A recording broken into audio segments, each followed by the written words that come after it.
akin guys, kasi ayaw ni Kama darling kumain nito. Napapaiw-iw-iw man daw siya. So ako lang ang kakain nito. Ang sarap nito. Sabuan. Kaslami ani nga sabuan. Ay da, maglaway siya, magtanaw ani. Ano man di ay. O, diba? Di daw siya badag laway-laway guys. Oy, og ang, oo.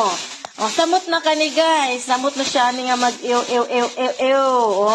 Oh, sa man siya ulo sa baboy. Ulo na sa baboy. Og na ay ulo diri sa iro.